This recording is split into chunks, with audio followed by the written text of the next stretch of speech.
Galera, o que está acontecendo com o mundo? Putz, tempos difíceis. O que acontece quando os controladores também ficam doentes? Uma estrutura crítica para qualquer país. Então vamos bater um papo sobre isso.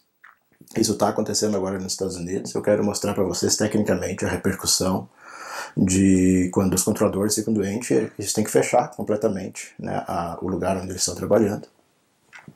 E isso obviamente tem, né, um efeito dominó grande para a aviação. Senta aí e vamos conversar sobre isso. Então, nas últimas 2 semanas, né, basicamente todas as empresas de tecnologia aqui no Vale do Silício fecharam e a gente está trabalhando de casa. Então esse aqui é o meu home office, né, meu escritório de casa. Eu dei uma melhorada aqui e tal para ficar mais confortável e já faz um pouco mais de 2 semanas que eu estou trabalhando aqui. E além de trabalhar, obviamente, eu estou prestando atenção na evolução da coisa, né, do vírus que tá bruto. E essa semana ocorreram coisas interessantes na aviação dos Estados Unidos e vamos falar um pouco sobre isso. Se vocês assistiram o meu vídeo 13 sobre espaço aéreo americano, né, eu mostro bem como é que é a estrutura do espaço aéreo americano, essa figura aí, né, onde tem todas as classes e tal. Então, basicamente, quando a gente está voando, a gente fala com 3 tipos de controle, né, com a torre, que controla as pistas, né, o aeroporto em si, o solo também, que controla as taxiways e tal. Num aeroporto mais movimentado, tipo um classe B ou classe C, a gente fala com controle de aproximação e partida. No Brasil a gente chama de controle, né? Controle de São Paulo, controle de Rio, controle de Porto Alegre e tal. E conforme a gente vai subindo, né, mais alto, se afastando dos classe B e classe C, a gente fala com centros, né? Que no Brasil a gente tem Centro Curitiba, Centro Brasília, Centro Amazonas e tal. E aqui nos Estados Unidos a gente tem vários. As torres, elas são nos aeroportos em si, né? O controle geralmente fica em alguma cidade. Aqui o NorCal, que é o nosso controle, fica em Sacramento, que é na capital do estado. E o centro que controla, o Oakland Center, que controla toda a nossa região aqui em espaço aéreo alto, ele fica em Fremont, aqui na Baía de São Francisco. Então vamos conversar sobre o que aconteceu essa semana. Faz alguns dias atrás, um dos aeroportos de Chicago, o Midway, esse aeroporto aqui, ele tem 5 pistas. Eu já posei lá com Cirrus alguns anos atrás. Foi até o aeroporto mais complexo que eu posei. Enfim, eles tiveram um caso positivo de Covid-19 e eles tiveram que evacuar a torre. Fecharam a torre, né, todos os controladores foram para a quarentena e eles começaram, né, um processo de limpeza profunda na torre enquanto os controladores estão de limpeza. O que acontece quando uma coisa desse tipo acontece no aeroporto, especialmente esse caso no aeroporto classe C? O aeroporto vira não controlado, né? Ele vira como se fosse um classe E ou um classe G, né? Como se vocês viram o meu vídeo 13, eu falei sobre isso, até em outros vídeos vocês já me viram posando em aeroportos não controlados, onde a gente simplesmente anuncia nossas intenções. A linha aérea não é comum fazer esse tipo de coisa, né? O pessoal geralmente voa de aeroporto controlado para outros aeroportos controlados. Nesse caso, o aeroporto continua aberto, eles fecharam 4 pistas, a única pista que está aberta no aeroporto lá é a 4 da direita, e quando os ventos mudam, eles abrem uma das 31, geralmente a 31 Center, que é a maior, mas geralmente só tem uma aberta, porque é muito perigoso ter um aeroporto com 5 pistas, especialmente se as pistas se cruzam, não controlado, né? Vai que um avião tenta pousar na 4 e algum outro tenta pousar na 31 ao mesmo tempo, né? Como o aeroporto é muito grande, eles podem não se ver na final, e eles vão se cruzar e isso pode causar um acidente.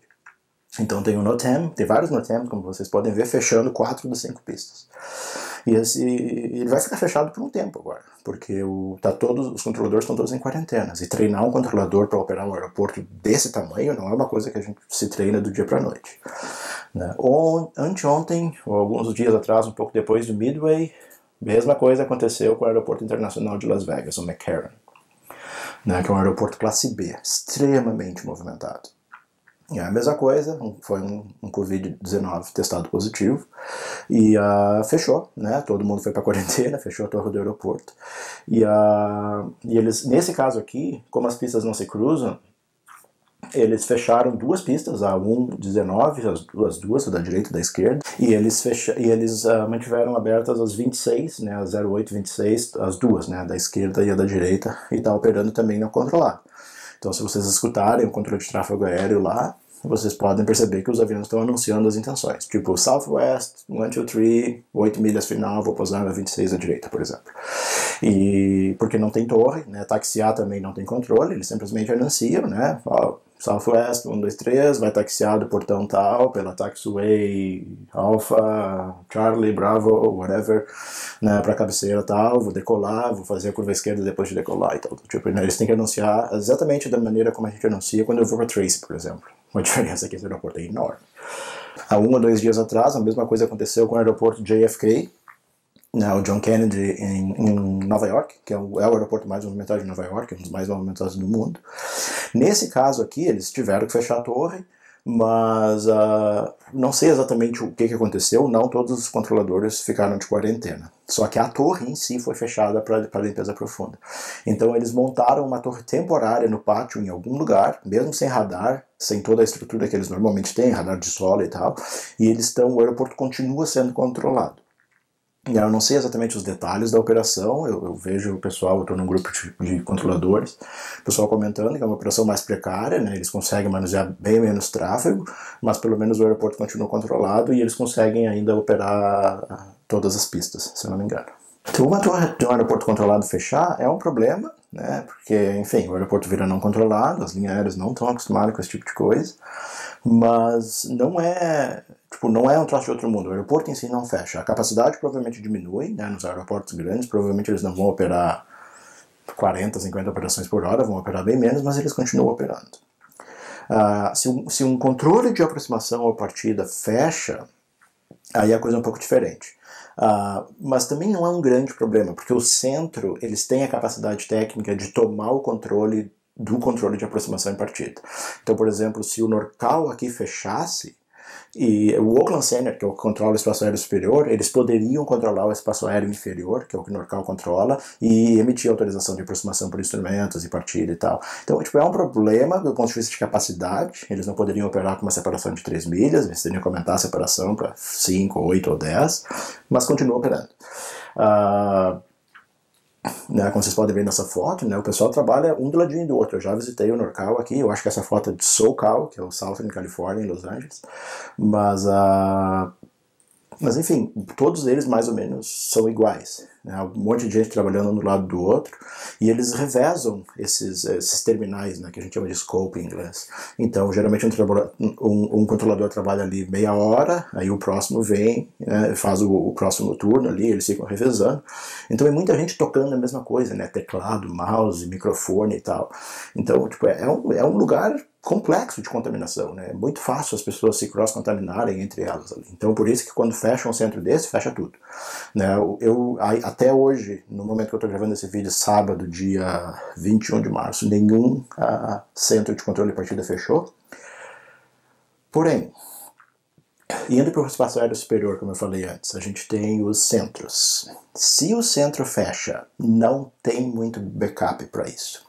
Se um centro fecha, isso significa que todo o espaço aéreo superior daquele centro também fecha. Isso a gente chama de ATC 0, ATC 0 em inglês. Isso aconteceu, infelizmente, essa semana com 2 centros, o que foi um troço assustador. Então, o Brasil tem 4 centros, eu acho, né? E aqui nos Estados Unidos são vários. Então, esse é o mapa dos centros. O centro Indiana, alguns dias atrás, que é, enfim, esse aí que vocês estão vendo na foto, ele fechou, né? A mesma coisa, confirmou um Covid-19 e fechou o centro. E eles tiveram que fechar o espaço aéreo inteiro. Como vocês podem ver nessa foto do Flight Radar, né? Não tinha ninguém voando no espaço aéreo. Né? O que é um problema sério, né? Mas não é uma área muito movimentada do país. Né? Tem muita gente cruzando ali, mas como o centro em Indianápolis ele não é tão grande, eles conseguem eles praticamente rotearam o tráfego ao redor do centro. O problema foi ontem, pessoal. O centro Nova York fechou. Esse é um dos centros mais movimentados do mundo e praticamente todos os aeroportos de Nova York e toda a região que o centro de Nova York controla, inclusive o espaço aéreo oceânico, né, a leste de Nova York, tudo isso é controlado pelo New York Center. Isso está parado. E o impacto disso é monumental.